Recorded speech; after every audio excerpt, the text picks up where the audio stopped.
Before Fallen Order released in 2019, Force Unleashed was arguably the best single-player game to drop since Knights of the Old Republic. With many titles cancelled in between, gamers were desperate for a strong campaign to sink their teeth into. Fallen Order delivered on many levels, and even surpassed expectations with over 10 million copies being sold by 2020. Nominated for several awards, the arrival of new characters in a familiar setting is aided by an equally familiar combat system.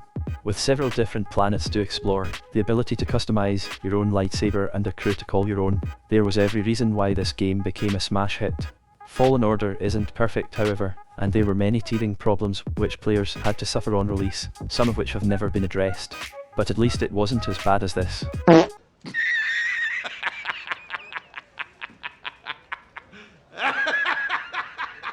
Like many, I too was skeptical of Fallen Order following the shaky release of Battlefront 2. With the introduction of microtransactions and fears that high-rolling players could gain an unfair advantage over others, the system was soon pulled from the game.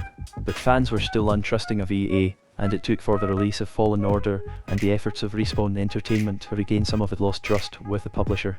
Respawn did the impossible, and after 5 years of development we were given a story that directly ties in with the canon of the Star Wars franchise, following the events of Order 66. The campaign begins 5 years after all Jedi were identified as traitors to the Galactic Republic. Very few survived the mass execution, but one who managed to escape was Cal Kestis. Living and working on the planet Bracca, we are to guide Cal throughout the galaxy as he looks to rebuild the fallen Jedi Order. The antagonists of the game are quickly introduced, and it is instantly clear they will continue to be troublesome as the story develops. Having left Bracca and travelled to our first planet, we are then presented our supporting character, the one and only BD-1. This pocket-sized droid is our partner in crime for the entirety of the campaign, aiding us in tricky scenarios and healing us during battle. If you enjoy this style of content, please give it a like, and for future game reviews consider clicking the subscribe button. If you have ever played a Souls-like game, you will notice that Fallen Order is heavily inspired through its combat system, and there was every reason to do so, as it lends itself perfectly to the lightsaber combat. The added use of the Force brings new ways to defeat your foe, and you can have lots of fun by throwing enemies off the side of cliffs, and you can even chase some bosses like this too. Deflecting blaster bolts back to its shooter never gets tiring, neither does pulling an enemy towards you so you can finish them off. Throughout the game, you will receive upgrades to your lightsaber, and at a later stage you will have the ability to use a dual-bladed saber, just like our boy Darth Maul. At first I was unsure that the combat system was going to work for Fallen Order, having been more accustomed to the far more responsive controls of Force Unleashed. Instead, this game is somewhat slower paced, which encourages blocking, parrying and counter-attacking. This is even more crucial on higher difficulties. But the Souls inspiration does not end there. Opening up shortcuts, the use of meditation circles, or bonfires, skill trees and the healing system are just some of the borrowed features, and they all work very well. Parkour also adds a new way to navigate maps, and although it doesn't offer much in the way of combat, it makes for an interesting way to discover new items or routes on any given planet. But there is one glaring issue with Fallen Order that many seem to overlook, and it is the performance and bug issues.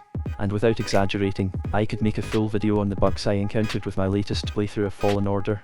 Just take a look at the following clips.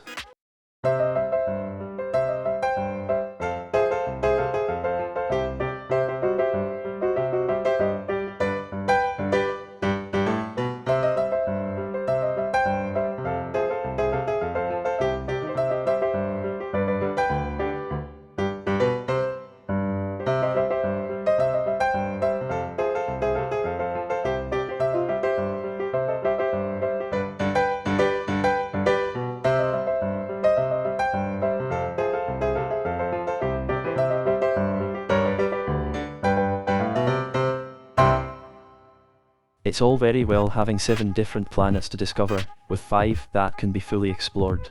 But in Fallen Order, there are always 2 sides of the coin. You have some truly fantastic boss battles, followed by some extremely mediocre ones. The return of the galaxy's most feared villain is a very nice touch, so much so that this very scene made an appearance in the Kenobi show. Man, that could have been so good.